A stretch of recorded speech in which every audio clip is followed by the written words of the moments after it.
전번 시간에 이어서 고조파에 대한 내용을 이어서 계속 강의를 진행하겠습니다. 그래서 고조파에 대한 강의는 앞으로 2시간에 더 걸쳐서 그러니까 고조파가 총 4시간에 걸쳐 강의가 되는 겁니다.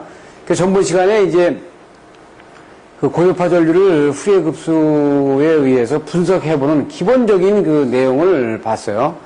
그래서 전번 시간에 테이프가 이제 그 계산을 이렇게 전체를 해본 테이프는 그 하나가 정리가 되겠습니다. 그래서 다른 쪽 강의에서는 되도록이면 제가 계산을 하지 않도록, 제가 그래서 저희 본원에서도 되도록이면 기숙사 강의에서 계산을 추가하지 않도록 제가 노력을 일부러 합니다. 왜냐면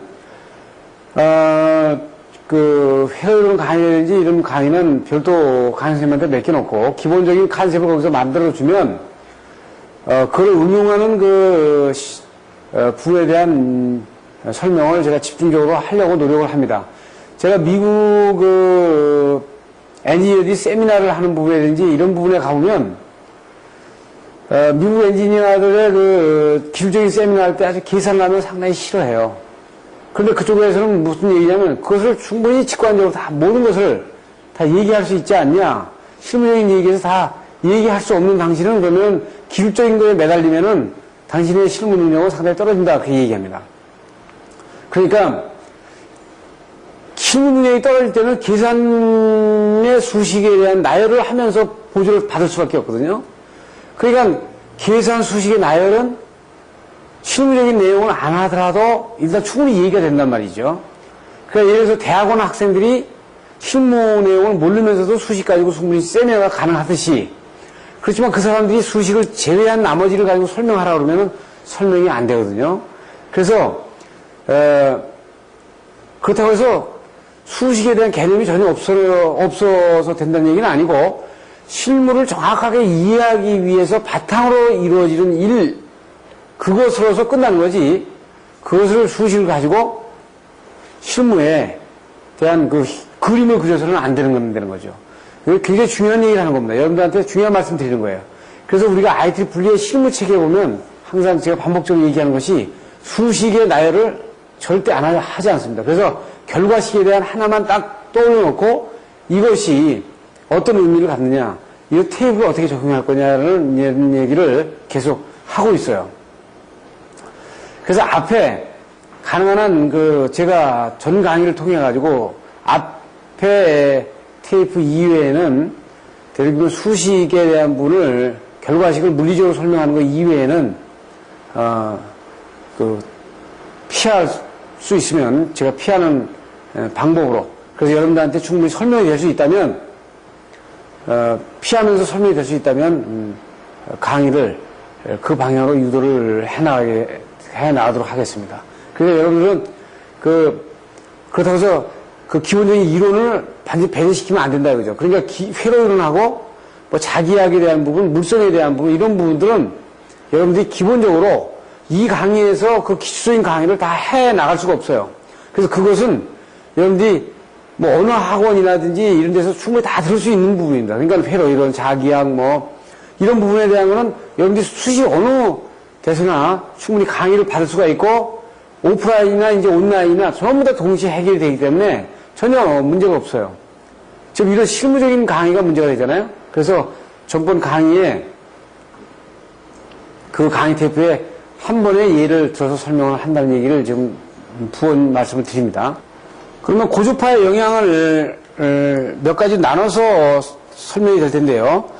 전기 설비의 과열 소선 문제, 그리고 직병렬 공진 문제, 중성선에 미치는 영향하고, 노칭 볼테이지에 관련되는 것 같고요.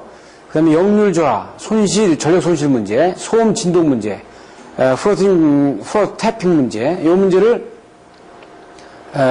이렇게 나눠서 설명을 하면서 그 영향을 점검을 해보도록 하겠습니다. 먼저 고조파에 의한 전기 설비 과열을 보게 되면요, 만약에 이런 고조파를 발생시키는 기기가 여기 설치되어 있다 그래요. 이 UPS가 만약에 설치되어 있고 전원에서 이렇게 공급이 되고 이 콘덴서가 설치되어 있으면 고조파 전류는 여기서 발생이 돼가지고 전원줄로 갈 수도 있고 콘덴사처로 갈 수도 있으니까요. 그럼 여기 어떻게 돼요? XL과 XC에 걸려 있잖아요. 그럼 이 XL과 XC는 주파수의 영향을 받는단 말이에요. 그러면 고주파가, 오고주파 발생이 돼가지고 용량성, 여기 F의 주파수가 오고주파 발생이 돼가지고 5배 증가했다고 보면 XC 값은 5분의 1로 줄어드는 거고 XL 값은 5배가 되는 거죠. 그렇게 되면 어떻게 있어요? 여기는 5배 XL이 되는 거고 여기는 5분의 1 XC가 되니까 당연히 임피던스가 이쪽이 적지 않습니까? 그냥 고주파 전류가 전부 다 이쪽으로 유입이 돼가지고 이 콘덴사가 과열돼가지고 소송이 되는 이런 상황이 되겠죠. 그래서 콘덴사에서 유입량은 기본 콘덴사의 기본파 전류에다가 고주파 전류의 자승이 합의되니까 상당히 크게 유입이 되는 그런 상황이 나오는 겁니다. 또 변압기 이제 과열 문제가 나오는데 지금 보시게 되면 만약에 여기다 리액터를 달아가지고 리액터를 많이 달아가지고 여기 임피던스를 맞춰놨어요. 그래도 여기 임피던스가 커요. 크게 맞춰놨으면 이 고주파 전류는 어디로 갈 수밖에 없냐면 변압기로 갈 수밖에 없다고. 이쪽이 만약에 이쪽에 XL 값이 이 XC 값이 여기 XC의 리액터까지 다른 합친 G 값이 클 경우에 이 XL의 임피던스가 적을 경우에는 고주파 전류가 이 전원추로다 들어가면 전원추로 되면서 어떻게 있어요? 이게 만약에 고주파 전류의 외부 나가는 부분을 막기 위해서 만약에 델타를 놓게 되면은 이 영상은 고주파가 안에서 순환을 하면서 과열이 되죠. 와전류 손실이 증가되죠. 이거 왜냐면 F 주파수가 증가되면 와전류 손실이 증가되고 표피 스킨 이펙트도 주파수가 많을수록 상당히 이 영향은 상당히 큰 거죠. 스킨 이펙트도 표피 효과에 대한 손실도 안에 도체가 어떻게 보면 제거되는 이런 상황을 보면 이것도 주파수 영향을 상당히 많이 받는 부분을 이제 뒤에 잠깐 봅니다. 누설 전류를 보게 되면요. 주파수가 만약에 증가를 하게 되면 XC 값이 내려가지 않습니까? 그러면 IC는 우리가 이렇게 볼 수 있죠. 이건 어떻게 된다고요? 어떻게 보시는 거랑 똑같으면 만약에 XC는 콘덴서에 걸리는 전압을 IC로 나눠준 거와 똑같죠? 그렇기 때문에 어떻게 돼요? IC는 VC의 XC하고 같으니까 이 XC 값이 어떻게 있어요? 2파의 FC분의 1이니까 이렇게 우리가 그려볼 수 있죠. 그러니까 주파수가 증가를 하게 되면 누설 전류가 아주 증가를 한다. 주파수가 증가를 하면 XC 값은 내려가지만 RC 값은 올라간다 하는 부분을 볼 수 있죠. 그러니까 이 누설 전류가 상당히 증가되는 부분을 볼 수 있어요. 그리고 이제 리액터와 콘덴서의 리액턴스 공진 특성인데 이게 상당히 이제 중요한 우리가 그림이죠. 지금 코일에 그 리액턴스에 대한 부분을 보게 되면 어떻게 있어요? 제로점부터 이렇게 리니어하다고 보면 이런 그 곡선을 이룰 겁니다. 코일 같은 경우에. 그러니까 주파수가 거의 제로에 가까우면 가장 그 콘덴서의 리액턴스가 가장 크겠죠. 그래서 무한대로 갈수록 거의 제로에 근접을 하는데 그러면 어떻게 됐어요? 콘덴서의 리액턴스 그림이 이렇게 될 겁니다. 그래서 중간에 이제 합성된 부분에 우리가 사용되고 있는 리액턴스예요. 네? 합성 리액턴스가 되죠. 그러니까 주파수에 따라서 합성 리액턴스인데 지금 64에 사용하고 있는 것이 2점이다 이거죠. 2점. 약간 어떻게 돼요? 공진점으로부터 약간 밑으로 내려와 있는 점이죠. 60Hz에서 사용하고 있는 것이 그러면 공진점 여기 있고 약간 밑으로 내려와 있는데 이게 고주파가 들어오면 어떻게 돼 있어요? 이게 이쪽으로 이동하죠. 주파수가 증가하니까. 그러다 보면 어떻게 돼 있어요? 이 공기점을 통과하게 돼 있어요. 공기점을 통과하면 공기점에 왔을 때 어떻게 있어요? 거의 임피던스가 제거돼 버린단 말이에요. 그러면 전원측에서 봤을 때는 부하측의 임피던스가 제거됐으니까 순간적이지만 엄청나게 많은 전류가 인내시 커런트가 들어갈 수 있는 그런 부분이 볼 수 있다. 그렇기 때문에 지금 이 그래프가 상당히 좋은 그래프로 나타나고 있는데 여러분들 쉽게 나타날 수 있는데 이 점에서 우리가 60Hz가 선정이 되어 있기 때문에 이 부분을 어떻게 할 거냐가 문제죠. 이거 못 오게 하기 위해서는 L이 어떤 고주파가 들어오더라도 그 선로에서 고주파가 들어오더라도 C 값을 공기값을 넘어가지 못하도록 L 값을 크게 하는 수밖에 없죠. 만약에 직렬 공진을 보게 되면 고주파를 발생시키는 발생원이 여기 있다고 그래요. 그러면 여기서부터 고주파 전류가 나와서 전원추로도 가고 만약에 다른 콘덴사처로도 이렇게 갈 겁니다. 그런데 이 전원 측의 임피던스가 상당히 커요.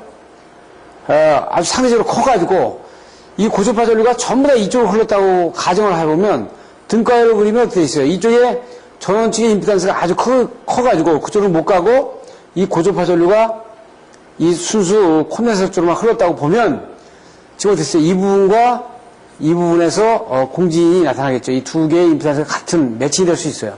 그러면 전원 측에서 봤을 때는 이게 직렬 공진이 되는 거죠. 직렬 공진이 되는 겁니다. 이랬을 때 이 임피던스가 떨어지는 부분이 있고 또 병렬 공진을 보게 되면 사이스타 부하에서 전원축으로 가고요. 콘덴사축으로 가는데 이것이 적절하게 나눠져. 전원축 이 임피던스가 거의 골고루 돼가지고 적절히 나눠져서 전원축으로도 가고 콘덴사축으로 가는데 이 전원축은 이 L에 의한 리액턴스만 있잖아요. 그런데 콘덴사 측은 여기 한류 리액터하고 콘덴사에 조합된 G가 있거든요. 그럼 이거에 의해서 되어 있어요. 주파수에 따라서 아까 말씀드린 대로 공진점이 만들어지니까 이렇게 공진이 되면 고주파 전류 원에서 봤을 때는 병렬 공진이 되죠. 그러면 어떻게 있어요? 이 전원 측과 이 콘덴사 측이 임피던스 매칭이 돼가지고 이 임피던스가 똑같아져 버리는 거예요. 그러면 이 전원 측에 전원을 공급하는 측에서 보게 되면 이 전체가 임피던스가 제거돼 버리는 거지. 네? 임피던스가 제거되는 거예요. 제거되니까 상당히 큰 전류가 순간적으로 유입할 수 있다. 그래서 콘덴사에 유입되는 전류는 발생된 전체 고주파 전류를 이 병렬로 구성되어 있는 리액턴스의 합에다가 어디 있어요?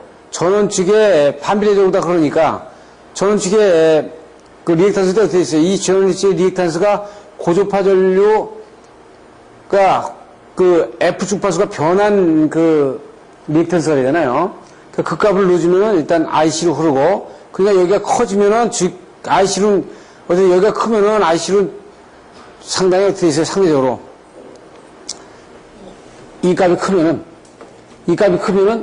거꾸로 여기 값이 크다 보면 이쪽으로 다 흐르지 못하고 이쪽으로 흐르니까 이쪽 전류가 커지는 거죠. 예? 여기 값이 커지면 또 전원 측에도 마찬가지죠. 전원 측으로 흐르는 것도 콘덴사 측의 값이 커버리면 일로 못 흐르고 어떻게 됐어요? 이쪽으로 흐르죠. 그러니까 콘덴사 쪽에 값이 커버리면은 전원 측의 값이 커버리는 거예요. 예. 이렇게 볼 수 있다고요. 그래서 우리한테는 가장 선로 쪽에서는 상당히 무서운 것이 이 병렬 공진이다. 즉 전원 측과 콘덴사 측에 공진이 매칭이 돼버리면 이 전원을 공급하는 전원 공급 측에서 보게 되면 어떻게 돼요? 거의 임피던스가 제로가 되어버리기 때문에 엄청나게 전류가 확대될 수 있어요. 상당히 아주 가장 피해야 될 부분이 병렬 공진을 반드시 피해야 된다는 얘기예요. 나머지들은 그 앞에 이 그림을 가지고 설명이 다 된 그림입니다. 이걸 가지고 그 비에 따라서 직렬 공진이나 병렬 공진이 되기 때문에 다른 것들은 다 설명이 다 되는 내용입니다. 그리고 이제 중성선에 미치는 영향이 있어요. 지금 보시면 각상의 콘덴사를 발생시키는 SCR이나 다이오드가 있으면 콘덴사를 발생한 전류가 이것이 중성점에 합의돼가지고 이 부분에서 어떻게 있어요? 증폭이 되는데 이것이 왜 그러냐면 RST가 이 120도의 상차로다가 이렇게 움직이잖아요. 그러면 여기에서 3고주파 같은 경우를 이렇게 만들어 보면 이게 딱 매칭이 돼요, 이게. 그래서 합의되면 이 각상에서는 3고주파가 따로따로인데 뉴트럴에서는 이게 합성이 되는 값이 보여진단 말이에요. 뒤에 잠깐 보겠습니다. 그래서 예를 들어서 삼상 250kV짜리 변압기에 RST에 이런 전류가 실질적인 전류가 흐르면 지금 N상에 350A에 이렇게 상당히 큰 전류가 흐르는 부분을 볼 수 있어요. 지금 여기에서는 발생원이 있으면 이것이 뉴트럴로 이렇게 합산이 된다는데 왜 합산이 되는가를 한번 볼까요? 지금 보시면 이게 ABC 상이 있으면요. 이거 잘 보세요. 이 A상 내에서 발생된 그 고주파 전류가 3고주파가 났다, 이제. 하나, 둘, 셋. 그럼 3고주파의 경사를 잘 보세요. 여기죠. 이 B상도 3고주파가 똑같이 여기서 스타트를 하죠. 그 다음에 C상도 여기서 스타트를 하죠. 그러니까 각상에서는 요만큼의 고조파지만, 요만큼의 고조파가 발생된 거지만, 이것이 합쳐지게 되면 상이 같기 때문에 증폭이 된단 말이에요, 이게. 하나, 둘, 셋. 이게 증폭이 된 거죠. 그러니까 뉴트럴에서는 이 각상의 고조파 전류가 합상에 되어 있는 뉴트럴 고조파 전류가 흐를 수밖에 없기 때문에 상당히 확대되는 현상을 가져올 수 있다, 이 얘기입니다. 그래서, 이 각상에 흐르는 고조파 전류가 있을 경우에, 각상에 흐르는 고조파 전류가 있을 경우에, 이 고조파 전류의 3배의 합이 이 뉴트럴에 흘러가지고 이 뉴트럴에 흐르는 고조파 전류 때문에 발생되는 그 통신선 이런 유도장애의 그 유도전압을 발생을 시켜가지고 통화 품질이라든지 이런 부분들에 대해서 문제를 야기시킬 수 있다 이렇게 볼 수 있어요. 다음은 이제 역률 저하가 되는 부분을 보겠는데요. 우리가 일반적으로다가 역률을 나타내는 부분들은 리니어 로드에서, 그러니까 선형부하에서 우리가 일반적으로 이렇게 얘기를 합니다. 그래서 우리가 선형부하라고 생각하고서 보통 이게 2차원으로다가 생각하죠. 그런데 고조파가 발생이 되면 지금 여기에 하모닉스에 대한 부분이 한 차원이 하나 더 생기는 거죠. 이쪽에. 그래서 2차원으로다가 계산했던 코사인 파이가 아니고 3차원인 이 하모닉스가 포함이 되어 있는 이 파이각을 갖는 거지, 지금. 그래가지고 어떻게 있어요? 지금 이때 KVA는 킬로와트, 유효전력, 피상전력 분의 하모닉스의 전력을 포함해가지고, 그것분의 전체 킬로와트로 따지니까, 이게 상당히 피상전력이 커지잖아요? 그러니까 이만큼에서 어떻게 보면, 지금 이만큼보다 커지니까 이만큼에 대한 어떻게 있어요? 이 부분에 대한 그 킬로와트에 대한 포션은 더 적어지는 거죠. 그러니까 역률이 더 떨어지는 겁니다. 그래서 고조파 전류하고 이제 무바 철선이 지금 고조파 전류가 들어갔을 때 무바 손실이 됐다 그러면은 이제 그 고조파 전류가 포함된 철선이 지금 이런 형태로 나타난다 그러면 이것이 부하가 이제 포함이 되면 이런 형태로 옮겨오죠. 그러니까 왜냐면 부하가 포함이 되면은 여기에 동선이 플러스 되는 거고, 그렇죠. 철선에다가 동선이 플러스 되는 거고, 부하가 올라갈수록, 이제 여기에 대한 그 스킨 이펙트라든지, 그 표류 부하선이라든지 이런 것들이 더 증가되죠. 그렇기 때문에, 실제 이것은, 고조파 전류가 이미 들어가 있는 이 시트리 곡선에서 고조파 전류분이 함유되어 있는 파형이 찌그러져 있어 기본적인 무부하 상태에서 파형이 찌그러지는 거에 대한 면적이 증가된 곡선이라고 보시면 이 부분은 이거에다가 부하 동선까지를 포함했을 때 지금 이렇게 증가되는 퍼센트를 좀 봐야 되는데 그 고조파 5차 고조파 함유율이 상당히 높을수록 상당히 증가되는 부분을 그 가파르게 증가되는 부분들을 볼 수 있습니다. 그리고 소음은 당연히 이제 우리가 그 변압기 소음은 그거거든요. 주파수에 한 번 완 사이클 했을 때 지금 보시면은 우리가 자구라고 하죠.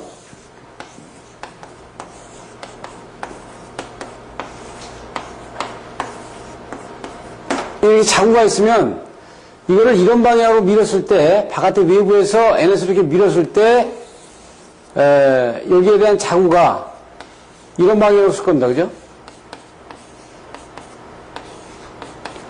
그리고 이 방향으로 밀었을 때, 역방향으로 밀었을 때는 이 자구가 이런 방향으로 반대 방향으로 쓸 거예요. 그럼 이 도메인 월이, 이 자구가 이런 그 방향이 변환이 되면서 이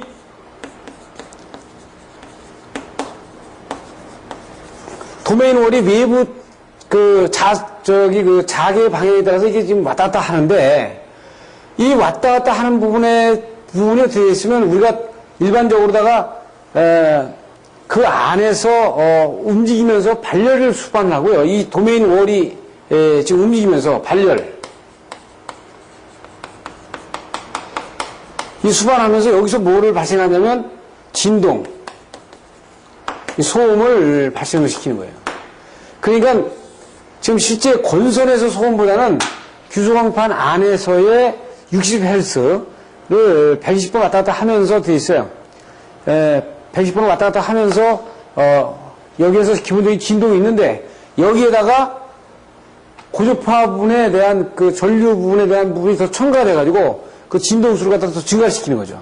지금 소음 진동은 지금 보시면 정연파 때의 구동 25Hz를 기준해가지고 이런 그 소음 진동에 대한 주파수 FTT로 이렇게 이제 분석을 하면 이렇게 나오는데 이런 식으로 나왔다고 치신다면 지금 인버터 구동 시에는 지금 보시면은 이 매그니튜드가 상당히 크죠, 크기가.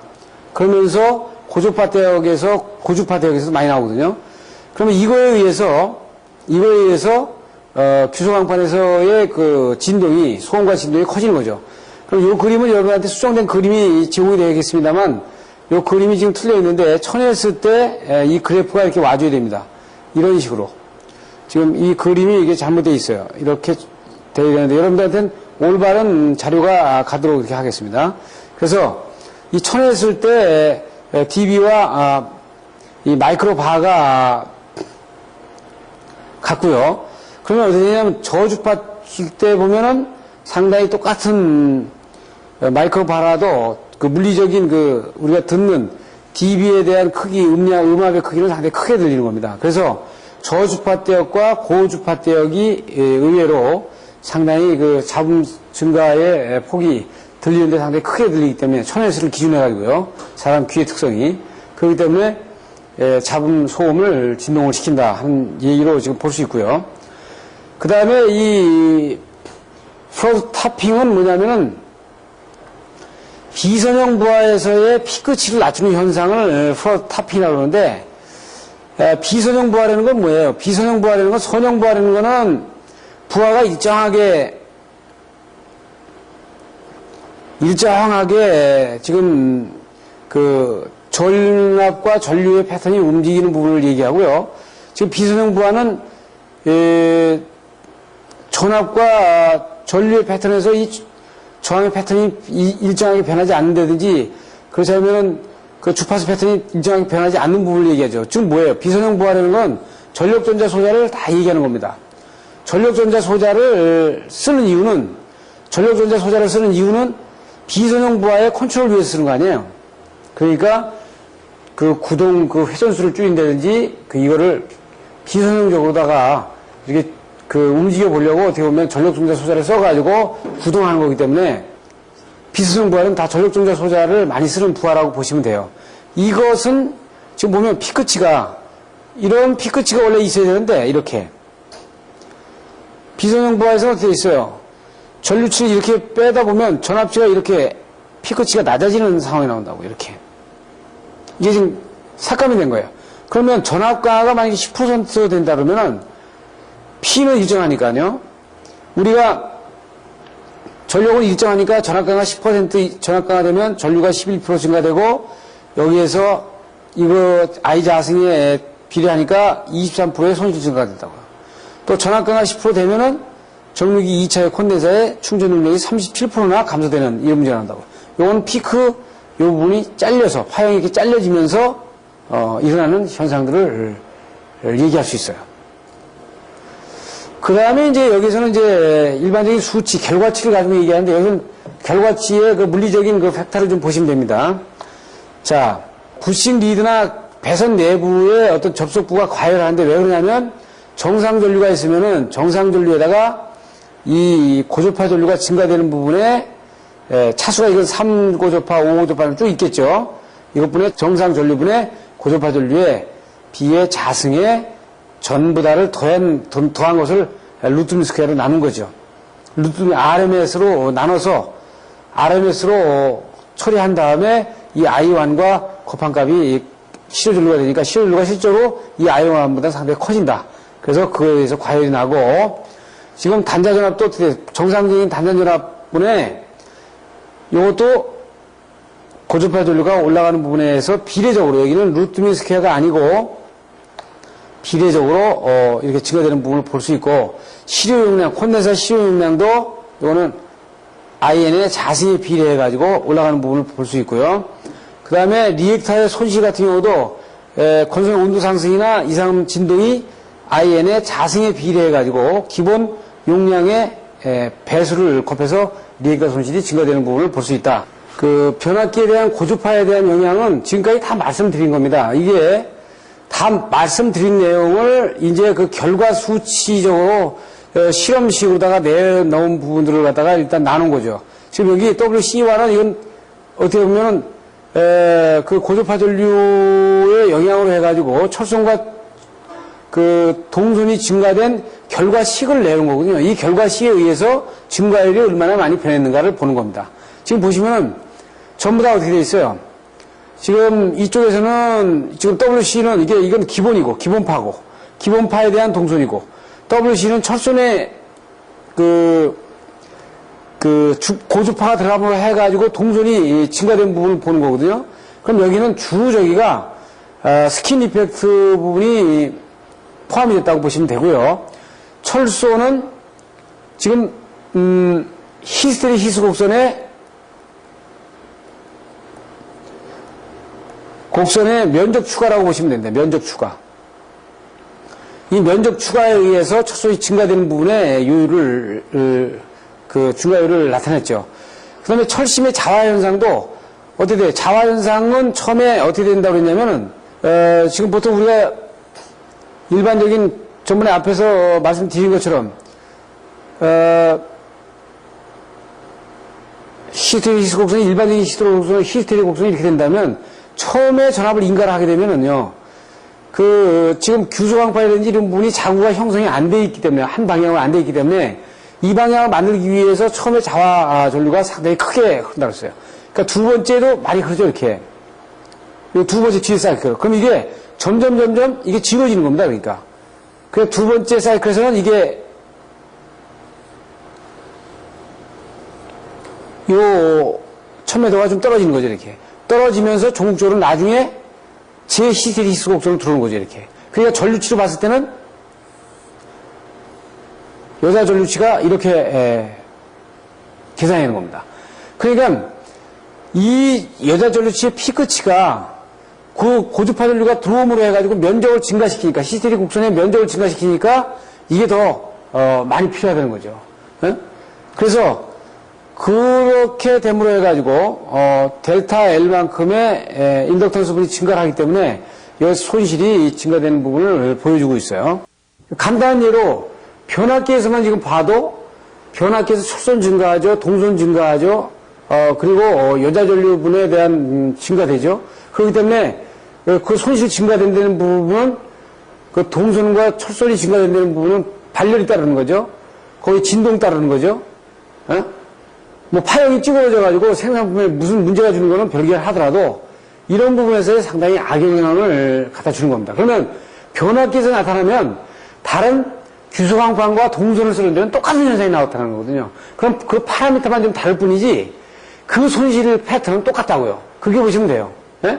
그래서 고주파 전류를 이제 좀 내려야 된다는 얘기를 계속적으로 하는 얘기가 그래서 하는 겁니다. 변압기를 이해하시면 나머지 건 똑같다. 그 대신 거기 들어가는 형태에 따라, 형상에 따라서 발전기, 전동기, 형상에 따라서 파라미터가 계수가 좀 달라지는 거지, 그 나타나는 현상은 똑같은 현상입니다. 그 다음으로 그 발전기에 대한 그 영향을 보게 되면은, 발전기 용량을 구할 때 우리가 이제 그 PG 방법에서 RG 방법으로, 바꾼 이유가 이 고주파 때문에 그 일본 측에서 이 RG 방식을 만들어 놓은 거랑 마찬가지죠. 그러면 고주파 때문에 이렇게 바뀌는 건 뭐냐면 변압기 발전기 과열을 하는데 이것이 역상분이다. 이 역상분이라는 게 도대체 뭘까 하는 얘기입니다. 네. 그럼 전동기를 보게 되면은 만약에 유도전동기 같은 경우에 지금 우리가 어떻게 있어요? R하고 원판을 가지고 얘기했지 않습니까? 유도전동기 얘기할 때 이제 아직 여러분들은 전동기를 들어가지 않았는데 R하고 원판을 생각하시면 NS극으로 돌려주면은 외부에서 회전자기가 돌아가면 이것이 수립을 가지고 뒤에서 따라 들어오잖아요. 따라 들어온다는 거는 이 원판이 이 자석에 의해서, 이 끊는 자석에 의해서 전류 I가 생기고 이 I에 의해서 어떻게 했어요? 이 F에는 힘을 받죠. 그런데 이 전류 I는 이 자석 끊는 부분에서 그 어떤 힘의 균형이 깨지기 때문에 항상 이 자석의 그 이동의 방향보다는 항상 늦게 이 R하고 원판이 돌아가야 된단 말이에요. 발전기는 거꾸로 이 R하고 원판을 가지고 얘기하면 이 원판이 먼저 돌아가는 거거든요. 돌아가고 바깥에 회전자계가 고정이 돼 있어가지고 여기서 전류를 어떻게 돼 있어요? 돌아가는 이 R하고 원판에서 거꾸로다가 이쪽으로다가 유기를 시켜주는, 그래서 바깥으로다가 전압을 빼주는, 전류와 전압을 빼주는 방향이죠. 그러면 R하고 원판은 주도운동기는 항상 바깥에 고정자석보다는 고정자계, 고정자 권선, 이거하고 같이 얘기가 되겠습니다. 고정자 권선이 항상 먼저 돌아가고, 이거 외부에서 전원이 들어오는 거니까요. 상이 먼저 돌아가고 R하고 원판이 나중에 들어가야 되는 거라면, 발전기는 이것이 외부의 무슨 수차 발전기면 어떤 수력에 의해서, 그래서 증기 터빈에 의해서 먼저 돌아가고, 바깥에 고정자 권선에서 전원이 나오는 거 아닙니까? 근데 고주파 발생원은 바깥에 있잖아요. 바깥에 있어가지고 고주파가 이게 들어가지 않습니까? 거꾸로. 거꾸로 들어가기 때문에 이 지금 아웃풋으로 나오는 이 전원을 가지고 외부에서 써야 되는데, 들어간 것이 이쪽으로 어떻게 돼? 유도돼서 R하고 원판에 이 회전 자계에서 발생시킬 수 있는 그 에너지의 어떤 그 자속에 대한 그 크기를 갖다가 감소시키는 영향을 주죠. 거꾸로다가. 이 반대 방향으로 주는 거기 때문에, 그래서 이 감소가 되기 때문에 여기서 과열나고 이 바깥의 회전자계에서 과열 발생되고 손실이 증가하는 거예요. 그러니까 역상분이라는 건 지금 정상 전류는 발전기력도 빠져나오는데 고주파 전류운이 원이 이쪽으로 유입하면서 반대적으로 감소 현상을 주기 때문에 이게 발전기가 과열을 하고 여기에서 댐파 권선이라든지 이런 부분에서 쇠기를 하기 때문에 출력이 상당히 떨어지는 그런 문제가 생긴다 하는 얘기를 지금 하고 있는 겁니다. 그 다음에 유도운동기에 대한 그 영향은 지금 이제 뒤에 그 발전기 변압기 강의 때 아주 구체적으로 되겠습니다만, 히스테리시스손과 와전류손은 여기 이제 요 자승이 들어가죠. 그러니까 와전류손은 F의 자승에 비례하고 히스테리시스손은 F 주파수에 이제 비례를 합니다만은, 이 두 개에 의해서 철선이 이제 증가되죠. 이거 무부하손이라고 하죠, 이건. 무부하손. 그러면 이 무부하손이 주파수의 히스테리시스손은 자승이 그냥 주파수에 비례하고 와전류손은 자승에 비례하기 때문에 고주파 전류가 들어간다는 자체는 이 주파수의 이 크기를 갖다가 상당히 더 증가시키는 결과가 되기 때문에 이 철선의 경우만 봐도 히스테리시스손과 와전류손이 일단 그 증가를 하고요. 그리고 동선에서는 이제 부하선 같은 경우에 여기도 주파수가 증가를 하게 되면 스킨 이펙트가 증가를 해가지고 첫선과 동선 모두 증가를 하죠. 그래서 이 토크가 그 정상적인 토크에서 떨어지고 진동과 소음이 발생이 들리면서 이 축에 대한 비틀림 진동이라든지 이런 것들이 발생이 될 수 있다. 이렇게 볼 수 있어요. 그리고 이제 차단기에도 이제 미치는 영향이 있는데, 왜냐하면 일단은 고주파 부분이 들어가기 때문에 정상 부분보다 이런 열동형이라든지 이런 부분에 주울열이라든지 이런 저항치가 많이 들어가죠. 그 저항에 의한 주울열이라든지 이렇게 발열이 발생될 수 있기 때문에 그 센싱되는 부분에서 상당히 온도 상승 문제가 많이 나올 수 있어요. 그래서 이 온도 상승 문제가 주로 고주파에 대한 영향으로다가 지금 정리를 하고 있는 겁니다. 그래서 외역률을 지금 그 정상 주파수분에 고주파 성분이 들어가 있는 걸 갖다가 외역률이라고 하는데, 그러니까 정상 주파수의 시료치분의 전 고주파 성분의 시료치를 백분율로 나타난 것을 외역률이라고 하는데, 이 외역률과 파고치가 그 정상분에서의 그 기존 그 범위 내에서 들어가줘야 되겠다 하는 부분을 배선 차단기에서도 얘기를 하고 있는 거예요. 당연하죠. 왜냐하면 그 센싱, 그 엘리멘트라든지 모든 센서, 트립, 코일이라든지 이 구동부가 모든 것이 정상 주파수, 정상 전압, 정상 전류의 파형에 의해서 이것이 감도가 정해져 있기 때문에 여기서 파형이 찌그러져 들어가게 되면 당연히 여기에 대한 영향이 좋은 영향이 아닌 악영향을 받는 것은 당연한 결과라고 볼 수 있어요. 지금 여기서 보신 것처럼 이건 한 예입니다만, 만약에 그냥 컴퓨터 부하가 이렇게 있는 경우에 B점에서 체크를 했을 때 B점에서 체크했을 때 전압의 파형을 전류의 파형을 이렇게 일단 셀렉션에서 썼을 때 전압 파형이 찌그러진 부분을 B점에서 체크했을 때 우리가 이렇게 찌그러지는 부분을 볼 수 있어요. 근데 만약에 여기 사이리스타 제어 부하가 있는 경우에 이 C점에서 체크를 하게 되면요, 이 경광등 부하 쪽에 전원축에 들어가는 부분에 그 사이리스타 제어 장치가 있는데 어떻게 돼 있어요? 이 C점에서 체크할 때는 이 고주파 부하가 이렇게 함유가 되는 경우에 똑같은 파형이 찌그러지는 부분에서도 아주 심하게 찌그러지는 부분을 상당히 우리가 측정의 결과치를 가지고도 볼 수 있다는 얘기를 보여주고 있는 겁니다. 지금 여기 누전 차단기에 대한 영향을 보게 되면 만약에 3고주파가 들어올 경우에요, 3고주파의 함유율이 40%냐 제로냐에 따라서 지금 보시면은 똑같은 동상분에서 그 감도되는 부분을 보게 되면 지금 그 3고주파의 함유율이 거의 제로인 상태에서는 20mA의 감도를 가지고 있는 것이 동상분에서 지금 40%가 함유가 되면 이 감도 전류가 상당히 위로 올라가는 부분을 볼 수 있어요. 동상분은. 역상분은 거의 비슷하게 같은 수치를 가지고 있고요. 지금 만약에 7고주파, 이제 만약에 차단기 같은 경우 입장에서 7고주파가 부담이 없는 부분이죠. 그렇게 되면 실제 지금 제로인 상태, 전혀 함유가 되지 않는 상태에서는 20mA로 정상 만약에 감도 전류를 가지고 있다 그러면은 여기 40mA 정도 되면 약 30mA 정도로 감도 전류가 올라가는, 그 감도 전류가 이렇게 센싱이 좀 무뎌지는 부분을 볼 수 있다 이거죠. 그래서 이 누전 차단기에 선전할 때는 여기에 누설되는 지락 전류에 대한 부분들에 대한 예상 지락 전류를 다 더하고 여기에 고주파에 대한 팩터까지를 다 감안한 전류치를 센싱할 수 있는 누전 차단기를 선정해 줘야 되는 그런 그림을 보여주고 있습니다.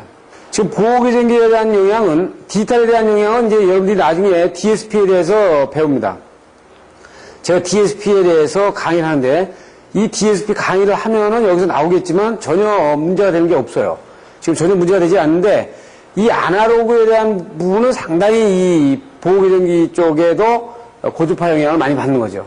그래서 디지털은 고주파에 대한 영향을 거의 받지 않는다고 보시면 돼요. 왜냐하면 이것은 부호 처리, 신호 처리를 아날로그로 신호 처리를 해버리기 때문에 큰 문제가 안 되는데 이 아날로그형의 보호개전기 쪽에서 고주파 영향을 받을 수 있다. 그래서 이렇게 고주파 전류가 상당히 전반적인 산업 간선 설비라든지 부하에 전반적으로 상당히 좋지 않은 영향을 주기 때문에 전압 고주파의 함수하고 그다음에 전류 고주파의 함수, 요 두 개를 합친 등가 방해 어떤 고주파 전압과 전류치의 함수가 전체의 포션이 간선의 몇 % 이내에 들어가야 되겠다라는 걸 기준을 만들어 놨어요. 그래서 대부분 이제 외국 문헌에 관련되는 부분이지만은, 우리 같은 경우 예를 들어서 22kVA 같은 경우에 22kVA 같은 경우 69kVA 밑이니까 보통 한 맥시멈 고주파 전류가 함유율이 5.0% 미만이 돼야 되고 보통 어떻게 돼 있어요? 산업설비에는 3.0 정도 들어가면 되겠다.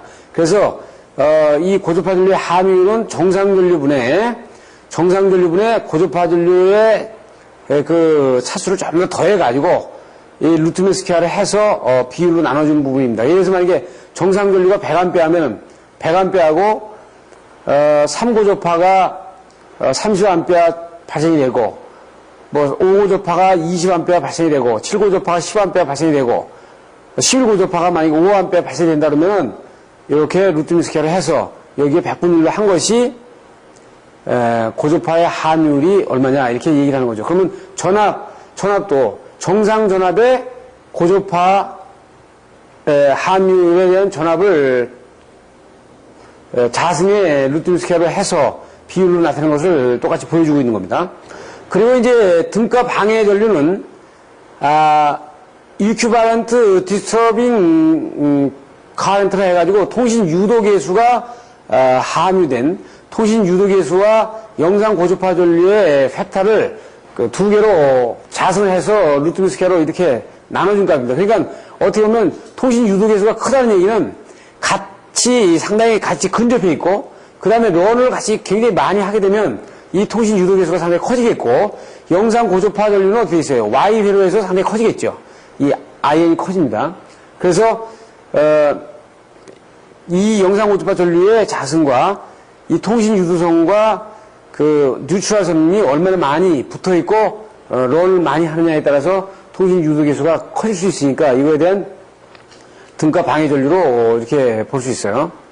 그래서 고조파 전류의 관리 기준에서는 지금 다음 표에 본 바와 같아. 앞부분에서는 전압을 가지고 봤고요. 고조파 전류는 다음 뒤표에서 본 바와 같습니다.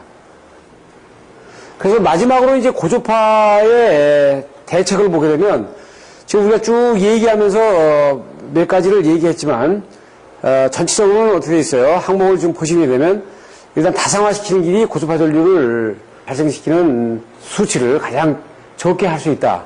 그 다음에 페이지를 쉬프트 시키는 겁니다. 쉬프트 시키고요. 그리고 단락 용량을 증대시키고 적정 용량을 선정을 하면서 콘덴서용 리액터를 설치하고 수동 필터, 패시브 필터와 액티브 필터를 설치하고 리액터를 설치하는 부분, 노칭 볼테이지를 계산하는 부분, 그 다음에 PWM 방식을 도입하는 부분, 그리고 중성선에서 만약에 영상 고조파가 발생했다면 그 고조파를 어떻게 처리를 해서 그 3상 고조파를 없앨 거냐, 5상이나 3상 고조파를 없앨 거냐 하는 부분에 대책을 볼 수 있어요. 그 내용을 들여다보면 다음과 같습니다. 지금 말씀드린 것처럼 다상화시키는 것은 6상 전파보다는 12상 전파가 이렇게 보면 상당히 아주 조밀하게 자르기 때문에 여기에 대한 그늘이 상당히 그 파형에 찌그러진 그늘이 상당히 적을 수밖에 없어요. 그래서 6상 전파보다는 12상으로, 12상 전파보다는 24상으로 이렇게 하는 게 좋겠죠. 그런데 이제 이건 뭐 위로 파형은 좋아지지만 이제 컨트롤 기능이 이제 복잡해야 되고 그러니까 신뢰성 이런 부분에서 조금 떨어지는 부분이 있지만 일단 다상화시키는 길이 고조파 전류를 줄이는 길이다. 대표적으로 수식 보면 우리가 되어 있어요. 고조파 전류 IN은 KN에다가 정상 전류의 N을 나누지 않습니까? 그러니까 여기서 만약에 고조파 전류 5고조파, 고조파 전류 7고조파, 9, 11 이런 고조파가 나온다 그러면 정상 전류가 100A라고 하면 5고조파 때는 5로 나누는 거 아니에요? 그리고 이 KN 값이 그때 이 그래프에서 해보면 0.98이다 말이에요. 예를 들어서 이렇게 되겠죠. 그럼 수치가 5고조파가 나오는 거고 7고조파는 100을 7로 나누고 이 팩터가 또 떨어지죠. 0.95. 그러니까 이거보다는 상당히 떨어질 거라고요. 이거보다는 떨어진다 이거죠. 그리고 9고조파 9를 100으로 나눠주고 또 0.9 이런 식으로 떨어지잖아요. 이건 더 떨어지죠. 11 11에 100 그래서 이게 0.85다. 그러면 이 부분에서는 더 떨어지죠. 근데 문제는 어떻게 있어요?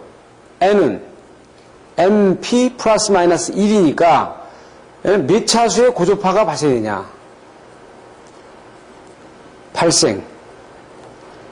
고조파 차수는 어떻게 6상 전파를 한다. 그러면 첫 번째는 플러스 마이너스니까 어떻게 5하고 7 이렇게 나오겠다. 이런 식으로 되는 거니까 어떻게 됐어요? 여기에 만약에 이것이 바로 12상 전파를 하게 되면 P가 12가 되니까요. 플러스 마이너스 1이 되면은 11과 13 고조파서부터 나오니까 밑에 저차수의 고조파가 상당히 다 안 나오죠. 그렇기 때문에 고조파에 다 펄스화를 하면 6펄스를 12펄스를 하게 되면 지금 보시면 5고조파가 어떻게 되어 있어요. 6펄스 때는 17.5가 나오다가 퍼센트가 나오다가 2.0으로 확 떨어지는 부분을 볼 수 있어요. 그러니까 상당히 변환기 다펄스화는 가장 고조파를 줄이는데 아주 핵심적인 내용이다 이렇게 볼 수 있어요. 그래서 지금 보시는 것처럼 이렇게 6펄스로 정류를 했을 때하고 12펄스로 정류를 했을 때 지금 이 파형 찌그러지는 부분이 보게 되면 상당히 아주 개선이 되는 부분을 볼 수 있습니다. 이렇게. 그리고 이걸 이제 IGBT 그 PWM 방식을 하면 거의 정연파에 가까운 고조파로 인한 그 파형의 찌그러짐이 거의 없는 PWM 방식으로 하면 완전 정연파에 가까운 파형을 끄집어낼 수 있다. 그래서 다상화와 더불어 이 근반에서는 그 UPS를 전부 다 IGBT형 PWM 방식을 상당히 많이 사용하고 있는 겁니다. 지금 사이리스타 인버터형 같은 경우는 지금 보면 볼테이지 웨이폼을 보면 그 한 파형에서 이렇게 걸러내지 않습니까? 그런데 파워 TR 같은 경우는 이렇게 지금 그래서 촘촘하게 걸러내니까 이 파형이 좋아지고, 그 다음에 IGBT 같은 경우는 이 속도, 온오프, 턴오프 시간에 아주 그 적응 속도가 굉장히 기민하기 때문에 지금 파형을 굉장히 더 잘게 이렇게 자를 수 있기 때문에 거의 정연파, 이거의 썸은 이런 아주 완벽한 정연파를 만들어낼 수 있는 이런 형태를 가져갈 수 있어요. 그래서 IGBT형 PWM 방식으로 하게 되면 거의 고조파 노이즈에 대한 성분을 많이 줄일 수 있다라는 부분을 얘기할 수 있는 겁니다. 그 다음에 이제 페이즈 시프트는 지금 보게 되면 고조파를 발생시키는 부분의 앞에다가 페이즈 시프트 TR을 놔가지고 리액터 성분이죠. 리액터 성분을 놔가지고 예를 들어서 이렇게 보시면 되죠. 만약에 이런 정연파가 있는 경우가 있고요. 여기 두 개를 가지고 이렇게 소개를 드린다면,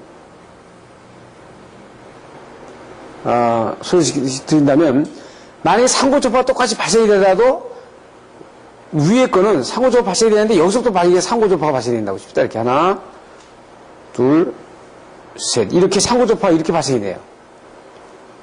이렇게 되는 파형이 있고, 여기서는 상고조파가 이렇게 해서 이 페이즈 안에서 이렇게 발생이 돼. 이렇게. 그럼 요거 같은 경우는 합이 말이에요.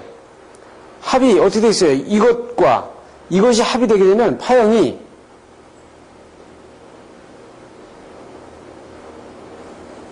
이런 식으로 찌그러지겠죠? 이렇게 나오겠죠? 이렇게 나온다고요. 이 합이, 파형이 이렇게 찌그러진다고요. 그러면 요게 가운데서 3고조파가 발생되면 요건 어떻게 있어요? 요런 식으로 되겠죠.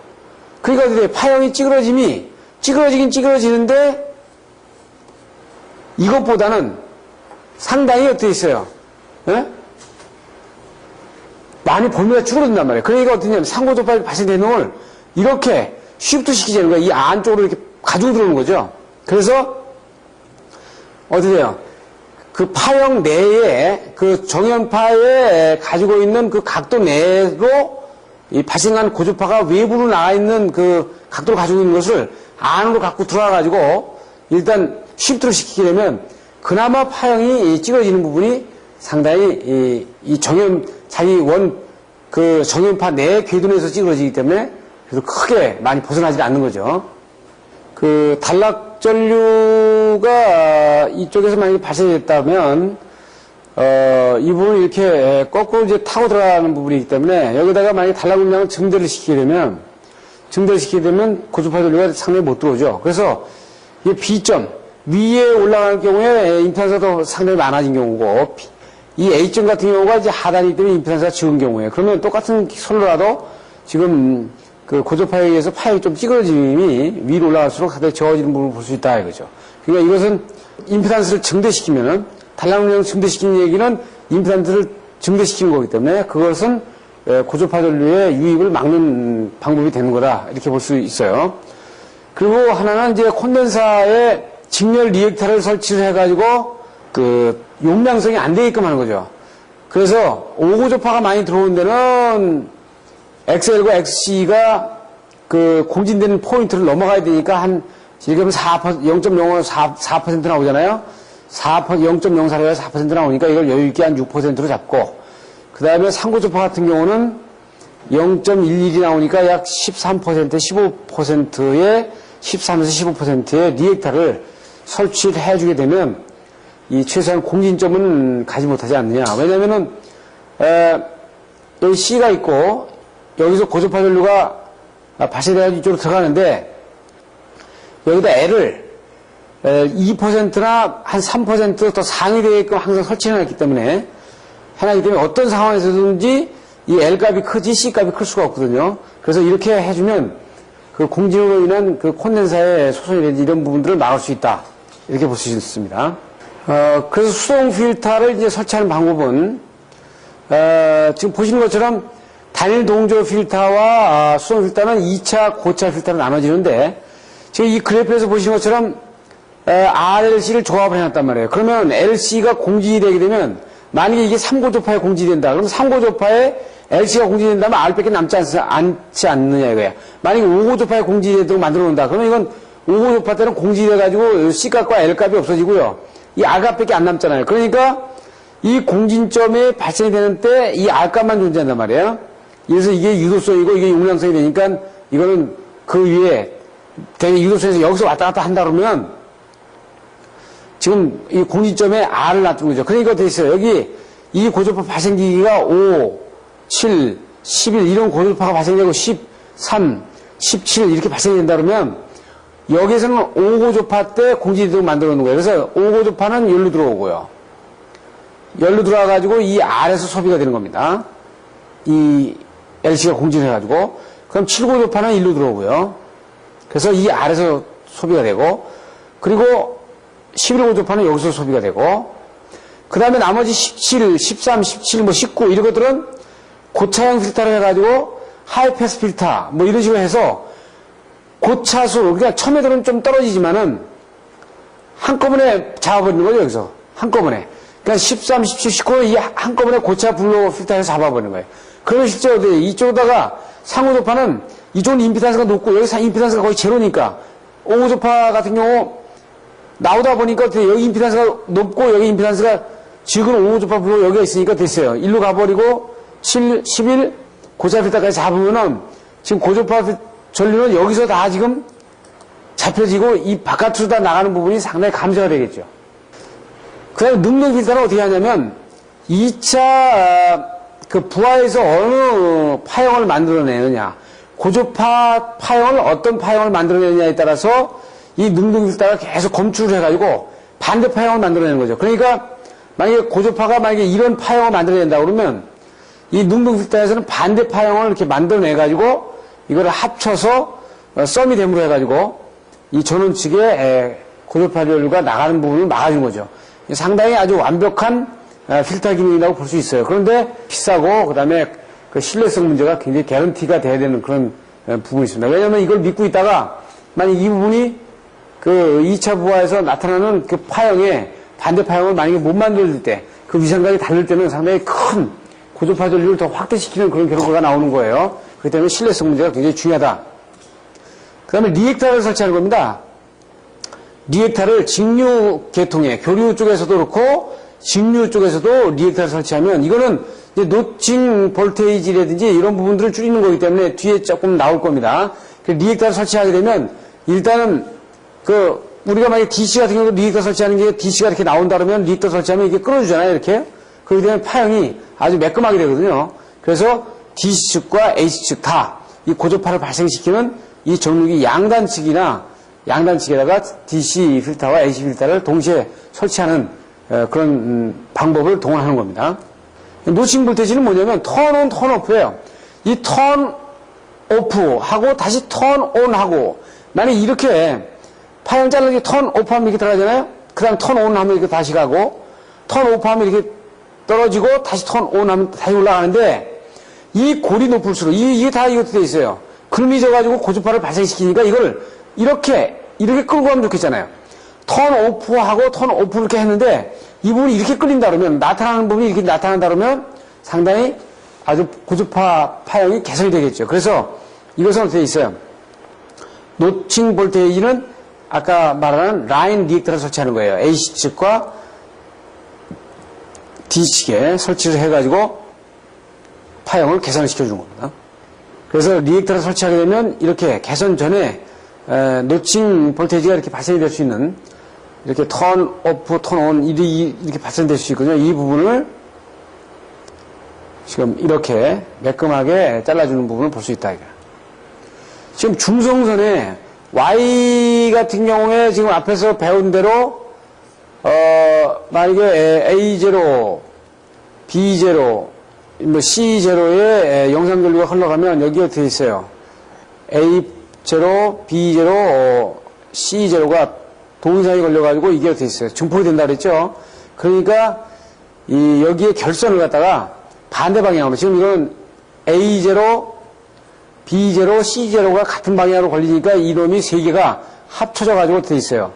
이 썸이 세 개의 크기로 뉴트럴에 흐를 거예요. 그러면 이렇게 흐르지 못하게 이 결선을 갖다가 지그재그로 만들어 가지고 이렇게 하면 되겠죠? 이런 식으로 되는 거예요. 한 상이.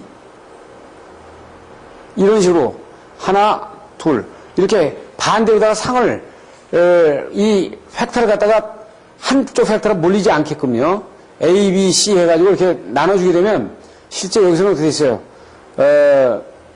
뉴트럴에 A, B, C 상이 썸 제로가 돼가지고 벡터 합 제로가 돼가지고 영상분을 좀 자석분을 캔슬 시켜주는 이런 효과를 가져올 수 있겠다는 얘기입니다.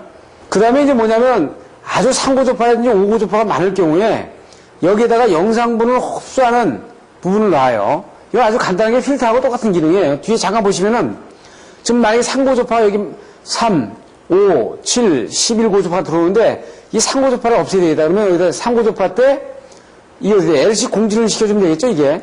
LC 공지에서